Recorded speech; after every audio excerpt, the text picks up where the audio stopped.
നമ്മൾ എല്ലാവരും കേൾക്കാൻ കൊതിച്ച ഒരു വാർത്ത അല്ലേ? നമ്മൾ റഹീം ജയിൽ മോചിതനായി എന്ന വാർത്ത കേൾക്കാൻ കഴിഞ്ഞു. പാസ്പോർട്ട് എക്സിറ്റ് അടിച്ചു എന്നാണ് അറിയാൻ കഴിഞ്ഞത്. ഇൻഷാ അല്ലാഹ് അദ്ദേഹം നല്ല പോലെ നാട്ടിലെത്തിയിട്ട് കുടുംബത്തോടൊപ്പം വളരെ ഹാപ്പി ആയിട്ട് ജീവിക്കാൻ പടച്ച റബ്ബ് എല്ലാ ഭാഗ്യവും കൊടുക്കട്ടെ. Reporter big breaking. കാത്തിരിപ്പുകൾക്കൊടുവിൽ അബ്ദുൾ റഹീം നാട്ടിലേക്ക് വരികയാണ്. സൗദി ഭരണകൂടം പാസ്പോർട്ട് എക്സിറ്റ് അടിച്ചിരിക്കുന്നു. അബ്ദുൾ റഹീം ജയിൽ മോചിതനായിരിക്കുന്നു. ഷഹദ് റഹ്മാനാണ് ചെയ്തത്. ഷഹദ്, പെരുന്നാളിന് മുൻപ് കേൾക്കാൻ പറ്റുന്ന ഏറ്റവും സന്തോഷമുള്ള വാർത്ത ഇതാണ്. അബ്ദുൾ റഹീം ജയിൽ മോചിതനായിരിക്കുന്നു. എപ്പോൾ നാട്ടിലേക്ക് എത്താനാകുമെന്നാണ് അറിയാൻ കഴിയുന്നത്.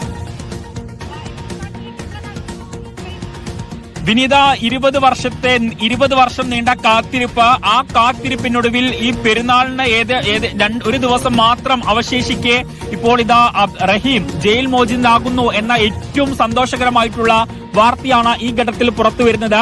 അതായത് കഴിഞ്ഞ ദിവസം ഇതുമായി ബന്ധപ്പെട്ട ഒരു അറിയിപ്പ് വന്നിട്ടുണ്ടായിരുന്നു. അതായത് പെരുന്നാളിന് മുൻപ് തന്നെ റഹീം ജയിൽ മോചിതനാകുമെന്നുള്ളത്.